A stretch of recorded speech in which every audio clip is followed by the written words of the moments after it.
नमस्ते दोस्तों। एक बार देवी सत्यभामा ने भगवान श्री कृष्ण से पूछा, हे परमेश्वर, मैं ये जानना चाहती हूँ कि तुलसी को स्पर्श करने से कौन सी स्त्री कितना बड़ा पाप करती है और किन किन परिस्थितियों में स्त्रियों को तुलसी को हाथ नहीं लगाना चाहिए। मेरा दूसरा प्रश्न ये है कि तुलसी की पूजा किन स्त्रियों या पुरुषों को नहीं करनी चाहिए। हे स्वामी, कृपया मुझे ये भी बताइए कि तुलसी को जल अर्पित करने के सबसे महत्वपूर्ण नियम कौन से हैं। तो दोस्तों, भगवान श्री कृष्ण कहते हैं, हे सत्यभामा, आज तुमने अत्यंत उत्तम प्रश्न पूछे हैं। तुलसी को जल अर्पित करने के कुछ महत्वपूर्ण नियम हैं। उन नियमों का पालन करके ही तुलसी को जल देना चाहिए। यदि कोई व्यक्ति इन नियमों का पालन नहीं करता तो वह बहुत बड़ा पाप करता है और उस घर से देवी लक्ष्मी चली जाती है। हे प्रिय, आज मैं उन 3 स्त्रियों के बारे में बताऊंगा जिन्हें तुलसी को जल अर्पित नहीं करना चाहिए। इन स्त्रियों को तुलसी को जल अर्पित करने से कोई शुभ फल प्राप्त नहीं होता, बल्कि इसके विपरीत तुलसी को जल अर्पित करने से उन्हें बड़ा पाप लगता है। हे देवी, तुलसी को जल अर्पित करने के नियम बताने से पहले मैं तुम्हें अपनी एक भक्त सुनंदा का प्राचीन इतिहास सुनाता हूँ, जिसे तुम ध्यान पूर्वक सुनना। इस प्राचीन कथा को सुनने वाली किसी भी स्त्री को 100 वर्षों तक तुलसी को जल अर्पित करने का पुण्य प्राप्त होता है। जो कोई भी इस कथा को ध्यान से सुनता है और इसका प्रचार करता है, उसके दुख नष्ट हो जाते हैं और उसकी दरिद्रता भी दूर हो जाती है। हे परमेश्वर, ये कथा आपके मुख से सुनना मेरा बहुत बड़ा सौभाग्य है। कृपया मुझे वह कथा सुनाइए, मैं उसे अवश्य ही ध्यान पूर्वक सुनूंगी। तो दोस्तों, तब भगवान श्री कृष्ण देवी सत्यभामा को वह कथा सुनाने लगते हैं। आपको भी ये कथा सावधानी पूर्वक सुननी चाहिए, क्योंकि अधूरा ज्ञान घातक हो सकता है। तो आइए हम आपको वह कथा सुनाते हैं। भगवान श्री कृष्ण कहते हैं, हे देवी सत्यभामा, एक समय दक्षिण देश में एक अत्यंत सुंदर नगर था। उस नगर में सुदेव नाम का एक युवक ब्राह्मण रहता था। सुदेव अत्यंत बुद्धिमान था और सभी शास्त्रों में पारंगत था। उसने वेदों का भी अध्ययन किया था। उसके गांव के पास एक और नगर था। उस नगर में ध्यान शर्मा नामक एक विद्वान ब्राह्मण रहते थे। उन्हें एक पुत्री थी जिसका नाम सुनंदा था। ध्यान शर्मा ने अपनी पुत्री को बहुत प्रेम से पाला पोसा था। उनकी पुत्री अत्यंत सुंदर और बुद्धिमान थी। जब सुनंदा विवाह योग्य आयु को प्राप्त हुई, तब ध्यान शर्मा को उसकी शादी की चिंता सताने लगी। तब उन्होंने अपनी पत्नी से कहा, हे प्रिय, हमारी पुत्री अब युवा हो गई है, इसलिए अब हमें उसका विवाह कर देना चाहिए। तब उनकी पत्नी कहती है, हे स्वामी, मेरी दृष्टि में एक विद्वान ब्राह्मण है जिसका नाम सुदेव है। मैं चाहती हूँ कि हमारी पुत्री का विवाह उसी श्रेष्ठ ब्राह्मण से हो। उससे विवाह करके हमारी पुत्री सुखी जीवन व्यतीत करेगी। तब ध्यान शर्मा कहते हैं, हे प्रिय, तुम ठीक कहती हो। मैंने भी सुदेव के बारे में बहुत सुना है। हम अपनी पुत्री का विवाह उन्हीं से करेंगे। मैं कल ही विवाह का प्रस्ताव लेकर उनके पास जाऊंगा। इसके बाद ध्यान शर्मा अपनी पुत्री के विवाह का प्रस्ताव लेकर सुदेव के घर जाते हैं। उसी समय सुदेव अपने माता पिता की सेवा कर रहा होता है। जब ध्यान शर्मा सुदेव को अपने माता पिता की सेवा करते हुए देखते हैं तो वह अत्यंत प्रसन्न होते हैं। वो मन ही मन सोचते हैं, अरे वाह, ये ब्राह्मण पुत्र कितना श्रेष्ठ है। ये अपने माता पिता की सेवा बड़े आनंद से कर रहा है। जब सुदेव ध्यान शर्मा को द्वार पर खड़ा देखते हैं तो उनका स्वागत करते हुए कहते हैं, हे विभुवर, आपका स्वागत है। मैं आपकी क्या सेवा कर सकता हूँ, कृपया बताइए। सुदेव के आतिथ्य से ध्यान शर्मा अत्यंत प्रसन्न होते हैं। वह देखते हैं कि सुदेव का घर अत्यंत पवित्र और शुद्ध है। घर के सामने तुलसी का पौधा है और घर के भीतर भगवान विष्णु की मूर्ति स्थापित है। ये देखकर ध्यान शर्मा को विश्वास हो जाता है कि सुदेव उनकी पुत्री के लिए सर्वोत्तम वर है। तब ध्यान शर्मा सुदेव से कहते हैं, हे विप्रवर, आज मैं आपके पास अपनी पुत्री के साथ आपके विवाह का प्रस्ताव लेकर आया हूँ। मुझे अपनी पुत्री के लिए आप जैसा योग्य वर कहीं नहीं मिलेगा। ये सुनकर सुदेव के माता पिता भी प्रसन्न होते हैं और सुदेव को विवाह के लिए सहमत करते हैं। इसके बाद विवाह की तिथि निश्चित होती है और सुदेव तथा सुनंदा का विवाह एक पवित्र स्थान पर संपन्न होता है। सुनंदा के सुंदर और मनोहर रूप को देखकर सुदेव अत्यंत प्रसन्न होता है। सुनंदा एक अत्यंत सद्गुणी और चरित्रवान स्त्री थी। विवाह के बाद जब सुनंदा सुदेव के घर आती है तो वह अपने पति और सास की पूरे मन से सेवा करती है। अपने मधुर वचनों और व्यवहार से उसने सबका मन जीत लिया था। उसके ससुराल वाले भी उसके कार्यों से अत्यंत संतुष्ट रहते थे। सुनंदा प्रतिदिन प्रातःकाल उठकर घर का आंगन साफ करती, फिर घर के भीतर की सफाई करती और स्नान करती। स्नान करके वह प्रतिदिन तुलसी को जल अर्पित करती और फिर पूजा गृह में जाकर भगवान विष्णु और माता लक्ष्मी की पूजा करती। भोजन बनाने के बाद उसमें तुलसी के पत्ते डालकर वह भगवान विष्णु को अर्पित करती। इसके बाद वह अपने पति को भोजन कराती और फिर स्वयं भोजन करती। रात्रि में वह अपने पति के पैर दबाती और उनके सो जाने के बाद वो स्वयं विश्राम करती। सुनंदा में एक भक्त स्त्री के सभी गुण विद्यमान थे। उसने अपने पति को ही अपना देवता मानकर उनकी सेवा की। उसने अपने पति के अतिरिक्त किसी अन्य पुरुष के विषय में कभी विचार नहीं किया। वह सत्य और धर्म का पालन करने वाली धार्मिक स्त्री थी। उसने कभी कोई अशुभ कर्म नहीं किया। सुनंदा के इस गुणी और सरल स्वभाव को देखकर माता लक्ष्मी उस पर प्रसन्न हुई और स्वयं उसके घर में निवास करने लगी। इससे सुनंदा के जीवन में सुख समृद्धि और अधिक बढ़ गई। भगवान श्री कृष्ण कहते हैं, हे देवी सत्यभामा, माता लक्ष्मी केवल उन्हीं स्त्रियों पर अपनी कृपा रखती है जो अपने पति के प्रति एकनिष्ठ होती है और सत्य धर्म का पालन करती है। एक महान पतिव्रता स्त्री में जो गुण होने चाहिए वो सभी सुनंदा में थे। परंतु आगे मैं तुम्हें बताऊंगा कि सुनंदा के एक भूल के कारण माता लक्ष्मी ने उसका घर कैसे त्याग दिया। एक दिन सुनंदा का पति अत्यंत व्याकुल अवस्था में जागा। प्रातः स्नान करके वह सुनंदा के पास आया और काम भावना के वशीभूत होकर उसके साथ शारीरिक संबंध स्थापित किए। इससे सुनंदा का शरीर अशुद्ध हो गया। उसके मन पर भी वासना का प्रभाव था, इसीलिए वह अपनी दिनचर्या भूल गई। पति के साथ संबंध स्थापित करने के बाद बिना स्नान किए उसने तुलसी को स्पर्श कर जल अर्पित किया। इससे उसके भीतर प्रबल आसक्ति उत्पन्न हो गई और महामोह ने उसमें प्रवेश कर लिया। महामोह के प्रवेश करते ही माता लक्ष्मी ने उसके घर का त्याग कर दिया। इसके बाद सुनंदा की आसक्ति ने उसे सभी धार्मिक कार्यों से विमुख कर दिया। इसका विपरीत प्रभाव उसके पति पर भी पड़ा और वो भी काम वासना में लिप्त हो गया। एक दिन सुनंदा के पति ने सभी मर्यादाएं तोड़ते हुए उसकी मासिक धर्म की अवस्था में ही उसके साथ शारीरिक संबंध बनाए। इससे सुनंदा के शरीर में स्थित ब्रह्म हत्या का पाप उसके पति के शरीर में प्रवेश कर गया।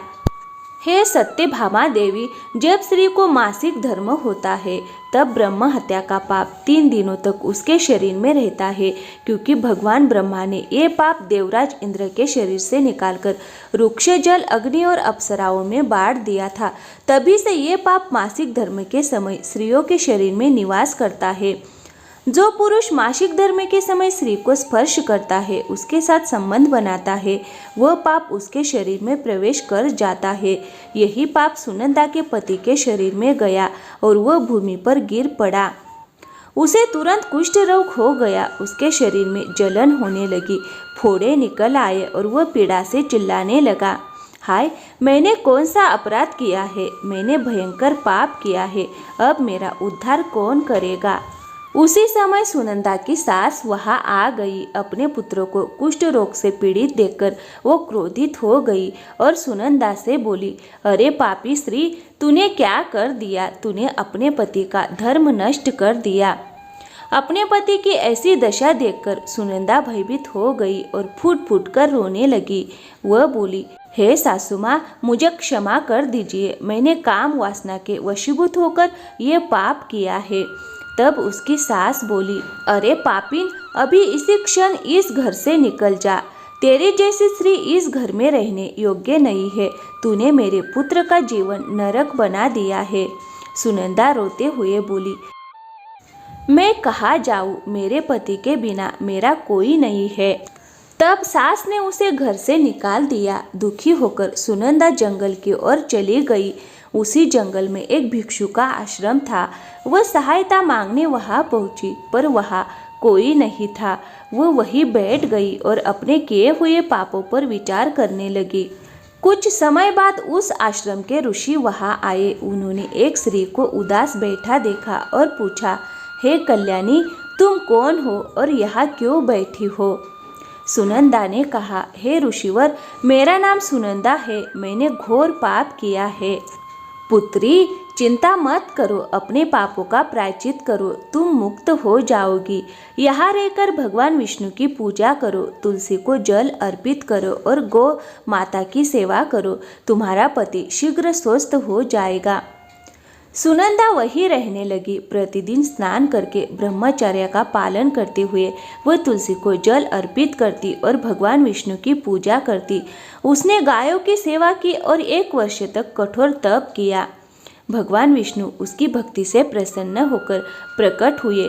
उन्होंने कहा, हे कन्या, तुमने अज्ञावश पाप किया था। पति के साथ संबंध के बाद स्नान किए बिना तुलसी को जल देने से दोष लगता है। तुलसी लक्ष्मी स्वरूप है, इसीलिए तुम्हारे घर से लक्ष्मी चली गई थी। तुम्हारे द्वारा किए गए 1 वर्ष के ब्रह्मचार्य व्रत से अब तुम पाप मुक्त हो चुकी हो। सुनंदा बोली, हे प्रभु, कृपया बताइए कि तुलसी को किस अवस्था में जल नहीं देना चाहिए और उसके नियम क्या है? भगवान विष्णु बोले, हे सुनंदा, मासिक धर्म की अवस्था में संभोग के बाद बिना स्नान किए तथा पर पुरुष के साथ रहने वाली स्त्री को तुलसी की पूजा का अधिकार नहीं है। तुलसी की पूजा का अधिकार केवल पतिव्रता स्त्री को ही है। सुनंदा ने अपने पति के उद्धार की प्रार्थना की। भगवान विष्णु ने कहा, तुलसी के पत्ते अपने पति को खिलाओ, वह रोग और पाप से मुक्त हो जाएगा। तुलसी के पत्ते खाते ही उसका पति स्वस्थ हो गया। ये चमत्कार देखकर सभी आनंदित हुए और वो सुखपूर्वक जीवन बिताने लगे। दोस्तों, भगवान श्री कृष्ण कहते हैं, हे सत्यभामा, इसीलिए ऐसी परिस्थितियों में स्त्रियों को तुलसी को जल अर्पित नहीं करना चाहिए और न ही तुलसी को स्पर्श करना चाहिए, अन्यथा उसके अशुभ परिणाम भोगने पड़ते हैं, जैसा कि सुनंदा के साथ हुआ। तो दोस्तों, अब हम तुलसी के पौधे से संबंधित महत्वपूर्ण नियमों को जानते हैं। शास्त्रों के अनुसार सोमवार, बुधवार और रविवार के ये दिन तुलसी का पौधा लगाने के लिए अत्यंत शुभ माने गए हैं, परंतु ग्रहण काल अर्थात सूर्य ग्रहण, चंद्र ग्रहण आदि के समय तुलसी का पौधा कभी भी नहीं लगाना चाहिए। मिट्टी के पात्र में तुलसी का पौधा लगाना अत्यंत उत्तम माना जाता है। घर के मुख्य प्रवेश द्वार के सामने एक सुंदर गमले में तुलसी का पौधा लगाना चाहिए। तुलसी का पात्र हमेशा भूमि पर या किसी ऊंचे स्थान पर रखना चाहिए, परंतु उसे कभी भी लटका कर नहीं रखना चाहिए। तुलसी के पौधे के लिए अच्छी और शुद्ध मिट्टी का प्रयोग करना चाहिए।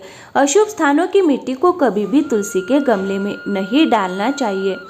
उदाहरण के लिए शमशान भूमि, नाली या शौचालय के पास की मिट्टी का उपयोग तुलसी के गमले में कभी ना करें। जिसे तुलसी की प्रतिदिन पूजा की जाती है, उसे कभी भी सीधे जमीन में नहीं लगाना चाहिए।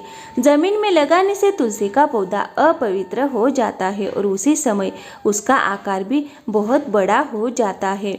इस कारण उसकी पूजा करने में कठिनाई होती है और लोग उसकी टहनियाँ तोड़ने लगते हैं। इसके अतिरिक्त यदि उचित देखभाल न की जाए तो पशु भी उसे नुकसान पहुंचा सकते हैं। तुलसी का पौधा लगाने के लिए उत्तर, ईशान्य और पूर्व दिशा को उत्तम माना गया है। इनमें ईशान्य दिशा अत्यंत शुभ मानी जाती है। इस दिशा में तुलसी का पौधा लगाने से घर का वातावरण सकारात्मक होता है और शुभ फल प्राप्त होते हैं। आंगन में तुलसी का पौधा लगाना बहुत ही शुभ माना जाता है। तुलसी का पौधा कभी भी आग्नेय दिशा में नहीं लगाना चाहिए। आग्नेय दिशा में तुलसी का पौधा रखने से वह जल्दी सूखने लगता है। तुलसी का पौधा कभी भी अंधकार में नहीं रखना चाहिए। संध्या समय उसके पास दीपक अवश्य जलाना चाहिए। इसके अतिरिक्त तुलसी के पौधे पर चुनरी अर्थात ओढ़नी अवश्य बांधनी चाहिए। चुनरी के बिना तुलसी का पौधा अधूरा माना जाता है। तुलसी के पौधे पर हरी चूड़ियाँ तथा लाल या सफ़ेद धागा अवश्य बांधना चाहिए, परंतु तुलसी को कभी भी अंधकार में नहीं रखना चाहिए। तुलसी के पत्ते तोड़ते समय चाकू या किसी धारदार वस्तु का प्रयोग ना करें। पुराने और सूखे तुलसी के पत्ते को कभी भी फेंकना नहीं चाहिए, उन्हें मिट्टी में गाड़ देना चाहिए, परंतु नाले या कूड़ेदान में नहीं डालना चाहिए। रविवार के दिन तुलसी को जल नहीं देना चाहिए और न ही उसके पत्ते तोड़ने चाहिए। तुलसी को जल अर्पित करने के लिए केवल शुद्ध जल का ही उपयोग करना चाहिए। तुलसी को गंदा या झूठा पानी कभी भी अर्पित नहीं करना चाहिए। तुलसी का पौधा भूलकर भी गंदे स्थान पर नहीं लगाना चाहिए। कई बार स्त्रियां अशुद्ध स्थानों पर तुलसी का पौधा लगा देती है। उदाहरण के लिए तुलसी का पौधा कभी भी नाले के पास या बर्तन तथा कपड़े धोने के स्थान पर नहीं लगाना चाहिए। इससे तुलसी के पौधे पर गंदा पानी पड़ता है, जिसे अत्यंत अशुभ माना गया है। तुलसी पर गंदा पानी पड़ने से वह अशुभ हो जाती है। स्नान किए बिना तुलसी को जल नहीं देना चाहिए। तुलसी को जल अर्पित करने वाली स्त्री को स्नान करके माथे पर सिंदूर लगाकर ही तुलसी को जल देना चाहिए, तभी तुलसी माता उस जल को स्वीकार करती है। जो स्त्रियां अविवाहित है या जिनके पति नहीं है, उन्हें सिंदूर लगाने की आवश्यकता नहीं है। ध्यान रखें कि तुलसी का पौधा कभी भी सूखना नहीं चाहिए, क्योंकि इससे अशुभ संकेत उत्पन्न होते हैं। यदि तुलसी का पौधा सूख जाए तो समझ लेना चाहिए कि घर में नकारात्मक ऊर्जा का वास हो गया है, इसलिए तुरंत वास्तु उपाय करने चाहिए। गुरुवार के दिन तुलसी के पौधे में कच्चा दूध अर्पित करने से माता लक्ष्मी अत्यंत प्रसन्न होती है और घर से दुख दरिद्रता तथा अशांति दूर हो जाती है। गुरुवार को केले के पौधे के साथ तुलसी की पूजा करनी चाहिए। इससे अपार संपत्ति की प्राप्ति होती है, जो कभी समाप्त नहीं होती। केले के पौधे में भगवान विष्णु और तुलसी में माता लक्ष्मी का वास माना गया है, इसीलिए गुरुवार को उनकी पूजा करनी चाहिए। तो दोस्तों, इस प्रकार भगवान श्री कृष्ण ने देवी सत्यभामा को तुलसी को जल अर्पित करने का महत्व समझाया है। तो दोस्तों, आपको ये कथा कैसे लगी, कृपया कमेंट करके बताइए। यदि ये जानकारी आपको पसंद आई हो तो वीडियो को लाइक करें और कमेंट में जय श्री कृष्ण अवश्य लिखें। साथ ही चैनल को सब्सक्राइब जरूर करें।